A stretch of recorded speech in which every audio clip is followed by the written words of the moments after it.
Next, we will hear from Ms. Ingrid Lofton. Ms. Ingrid Lofton is a 30-year Air Force veteran who has experienced racism while serving. Shortly after retiring from the military, Ingrid went on to receive her bachelor's degree in social work from Southern University at New Orleans. Since then, she has founded a nonprofit, has become a public speaker, and is the CEO of her own media company. She gives back to her community via many initiatives and many arts. Thank you so much for being with us today, Ms. Lofton. In light of what we just learned from Ms. Costin regarding race-based trauma, what is your own experience with racism, and how did that shape your outlook on life? And how are you coping with the traumas that are prevalent today?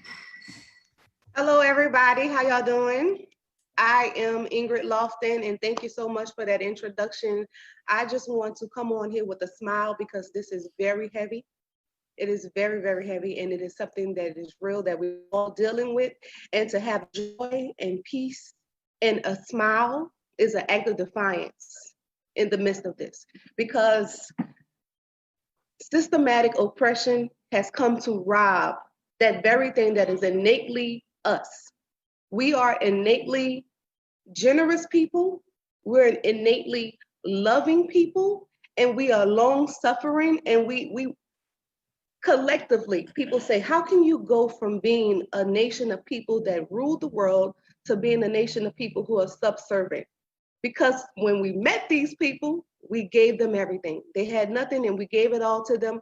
And we're the type of people, if something is given to us, we have gratitude and we share and we want to make the world a better place. But when we gave things, they were used against us. And in our nature, we still didn't want to hurt. You have a people who is oppressing people who have a history over centuries of going to several places and traumatizing people. We have violence in our community, but collectively, we don't have the ability to sustain joy and pleasure over oppressing people just by nature like that. And so that is that history that Ms. Colston was talking about, right? And so because of the media, the first movie that was ever created was A Birth of a Nation. And that movie was the first time they were able to use programming to form the opinions of the masses. And not only did they program white people, white Americans, to see us a certain way, they also programmed us to see us a certain way. There was an amount of pride that we had, even though we had to code switch when we were around them. There was a pride that we had in ourselves. And in this constant bombardment of this media, it begins to make us question ourselves and those who look like us. So the PTSD that comes from the systematic racism over time is something that is affects us when we deal with white people, and it also affects us in how we deal with one another, and it affects us in how we look at and value ourselves. Okay, so fast forward to my experience. I experienced racism at a young age, just being in school and different things like that. You guys have all seen, if you're in mental health, I know you guys have seen that study where they put the dolls in front of the kids and they ask them, who is the good kid, who's the bad kid? This is from media. You go into the store and the Black child sees all these white dolls and they see nothing that looks like themselves. Things are changing slowly, but society has taught us to view ourselves this way. So I go into the military and they deprogram you. When you go to basic training, you bleed blue. We're all the same. We're all one. We're all one nation under God, and we're fighting for our freedom and our liberties. The man standing beside you, the woman standing beside you is going to save your life, because no one sees color. All we see is this uniform. Well, that's the training phase. Once you get out of the training, you get into the real world.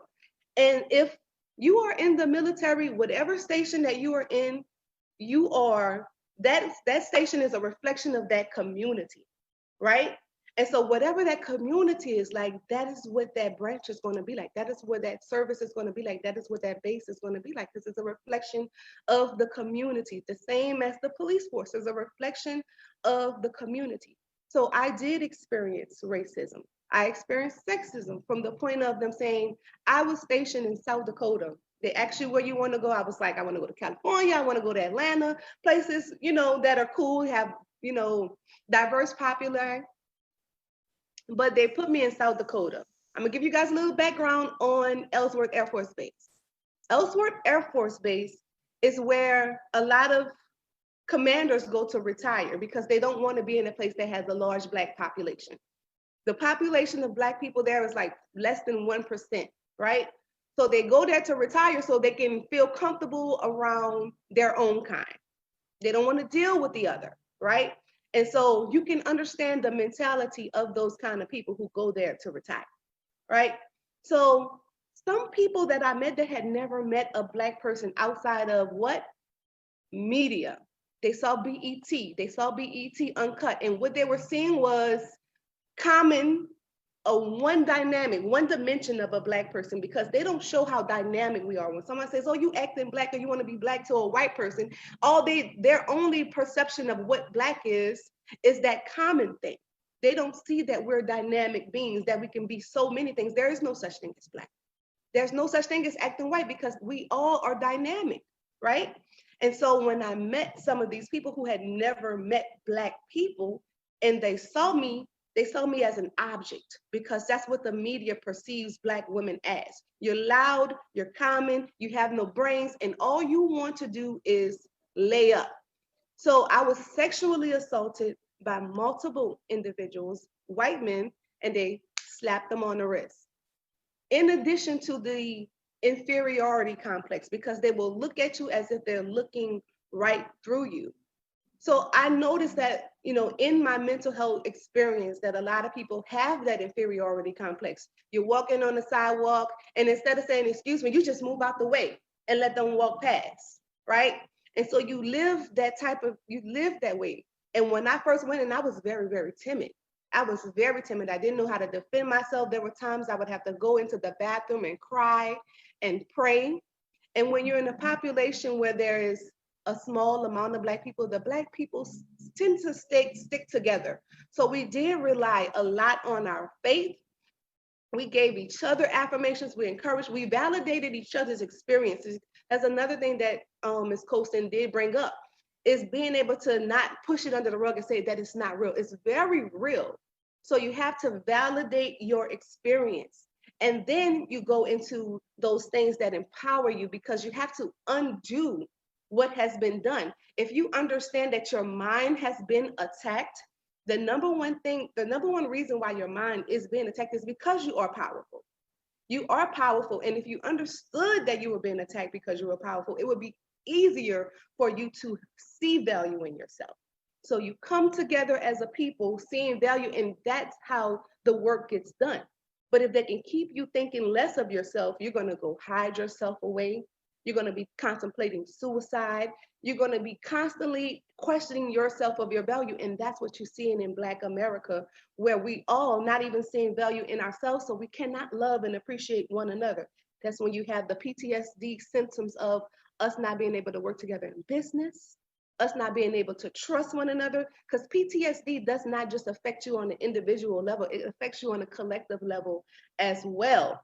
And so the key is to not continue to say, I want to separate myself because I want to get as much success as I can so I'm not looked at as Black, right? Because that's what we do sometimes. We reach for these accomplishments so that we can separate ourselves from our Blackness, and then we devalue, and then we move away. So the point is to see the value in what we are and see ourselves as dynamic beings and come together and to validate one another, because the only way that we're going to move away from systemic oppression is to rebuild these systems. And it starts here with each individual seeing their own value, seeing their own strength and their own worth, and seeing how that is valuable as a collective.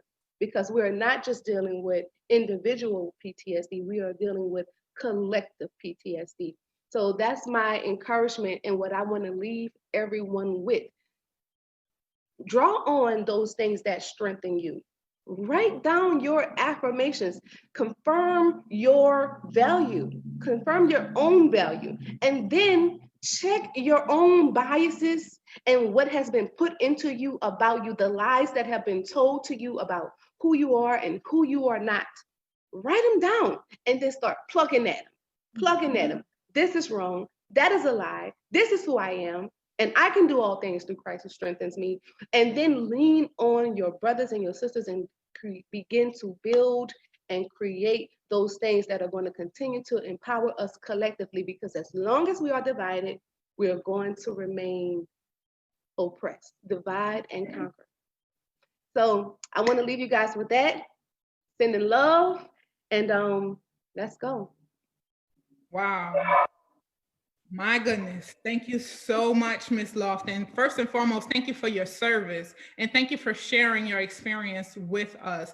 I mean, what you shared with us was truly pregnant with so much wisdom, you and Ms. Colston both as social workers, and just understanding how deep this oppression is and how much we have been conditioned as African Americans to think that we're not valued at all and we have nothing to offer. And as a result, we shy away or be timid and normalize racism. So thank you both for your work in our communities and for sharing with us today as it relates to trauma and racism.